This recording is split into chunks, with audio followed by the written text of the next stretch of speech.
Said many times that the National Football League is the greatest narrative-generating machine and reality show, right? Where you see a mirror held up maybe to your own life through the ups and downs of a team, personalities. And from one week to the next, you can't figure out the stories, right? Can't figure out what could come next, right?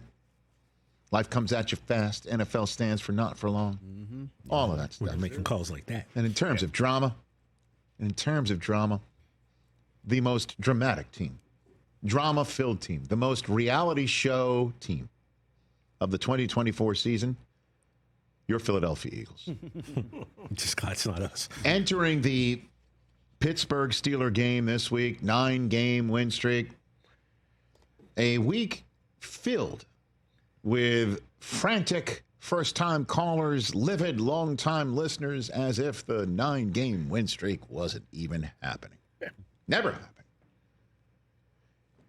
You know, they survive against the Carolina Panthers team to win that 9th game in a row. A.J. Brown pitches a bit of a fit on the sideline. He's asked what that was about. What was that all about? A 3-and-out. What he needs to be fixed around here in the passing game. And then Brandon Graham, the OG, goes on radio. Even though he's out for the season, he's talking. And he basically says, hey, Jalen's trying. 11 should keep it in-house. They aren't friends anymore, I know, but we're professionals. And then everybody piles on and says, Brandon's the one that talked out of turn. And they started walking it back. It's not a passing problem. It's just a problem that's passing through. That's what it is.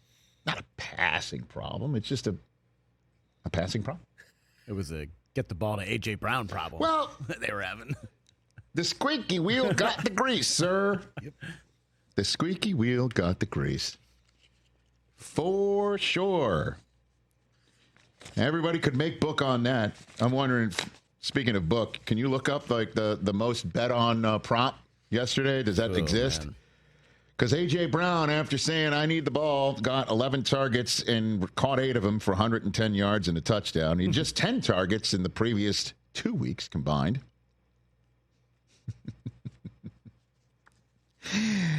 Yep.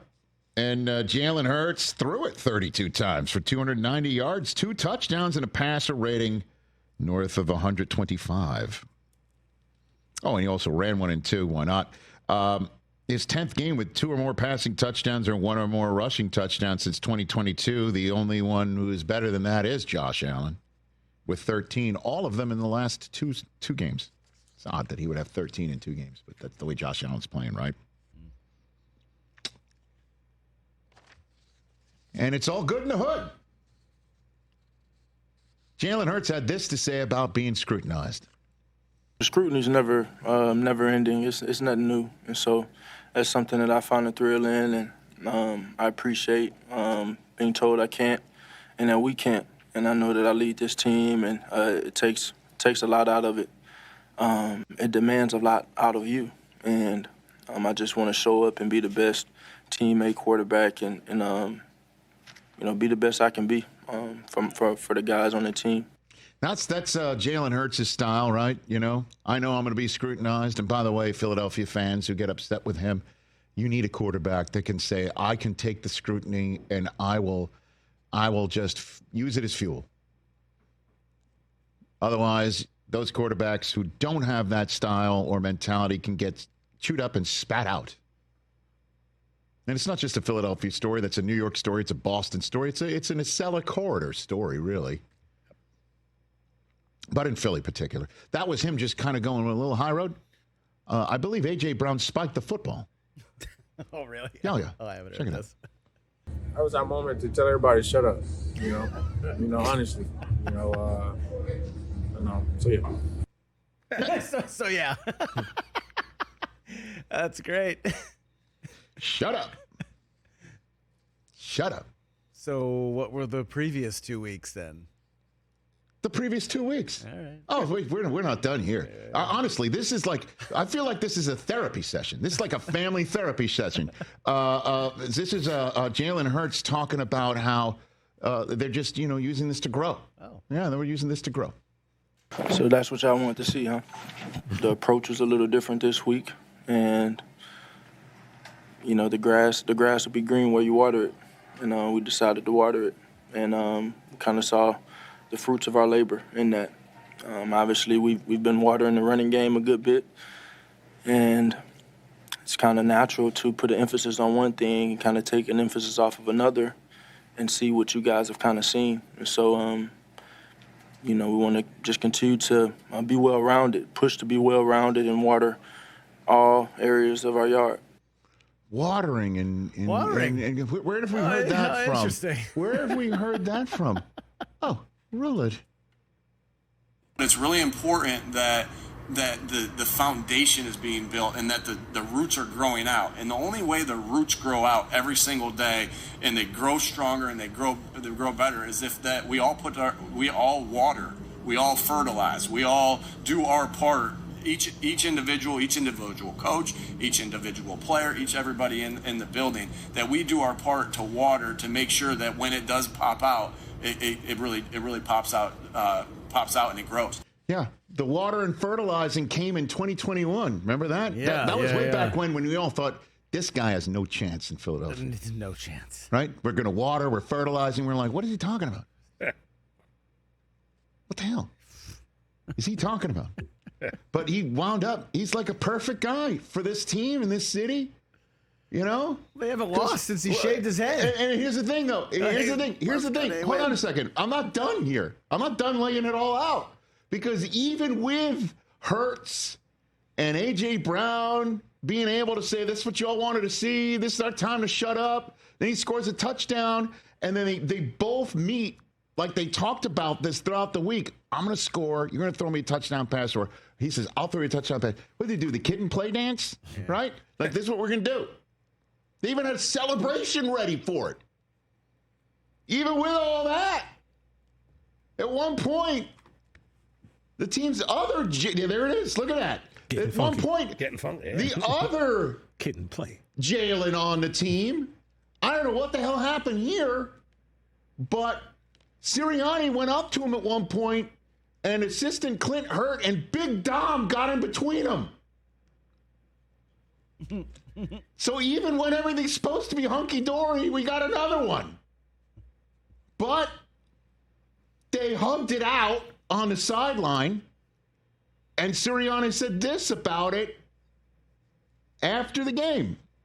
Because at that point in time, we were all wondering, is this happening again? Are we going to have another week of this? I'll never get into the conversations I have with players, but he made a play that is not part of our standard. And so, my job is to correct that. And regardless of what it is, we're gonna correct the things that we need to do better and praise the things we need to do well. And so, in that moment, that's what that was. I love Jalen Carter. I love what he brings to this football team. Right there, he needs to be smarter in that situation, because it could have gave him the ball back. It didn't give him the ball back, but it could have. And so we're going to need to get better from that. And so that's what you do as a coach. And again, he played a good game, and I'll watch the game to see, how good of a game he played. But we need him to be better in that scenario and be the consistent player that he's been for the entire year.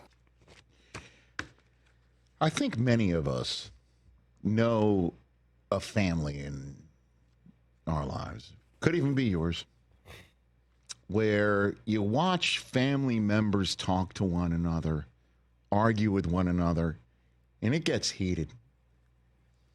It gets heated. Maybe on the same day it gets heated. Maybe it lasts a day or two.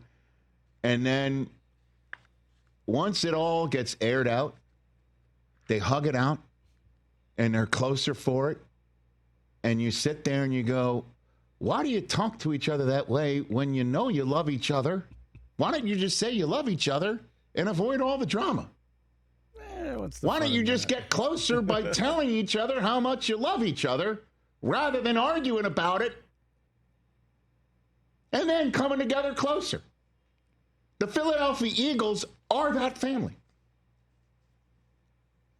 And the question is, do they need that to play as well as they play?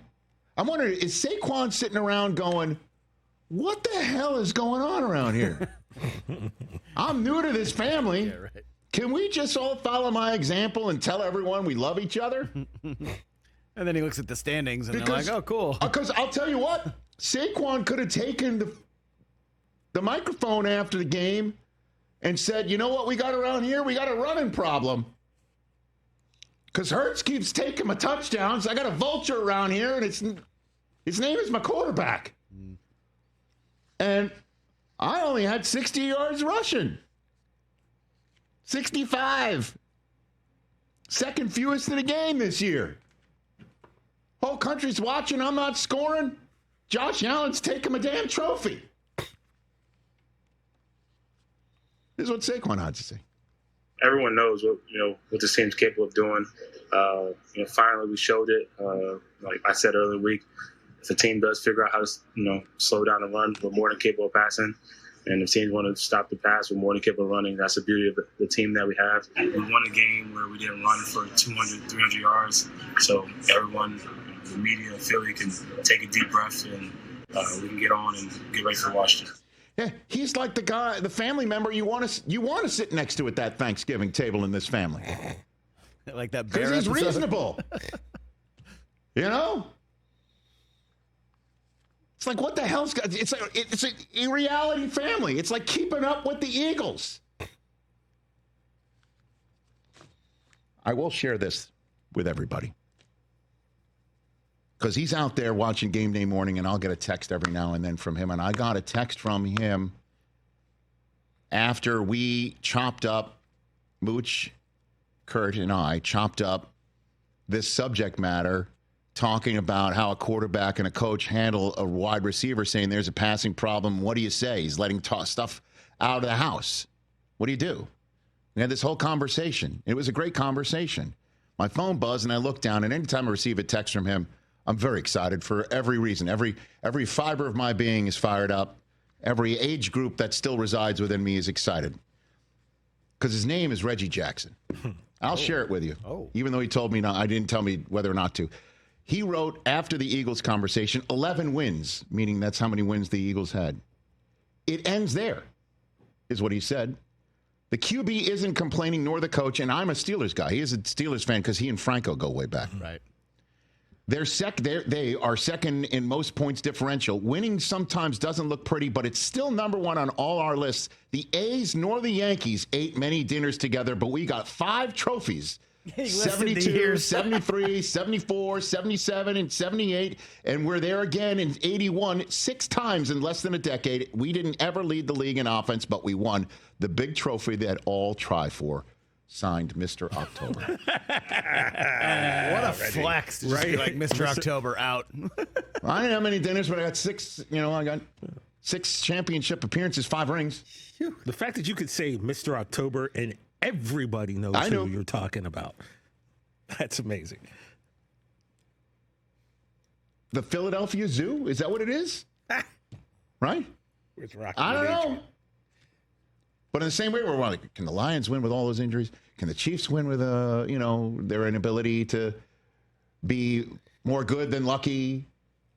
With Philadelphia, it's like, not like, do they like each other enough to win? The question is who's next to piss the other one off so they can actually keep winning? Like, do you purposely spark that sort of thing?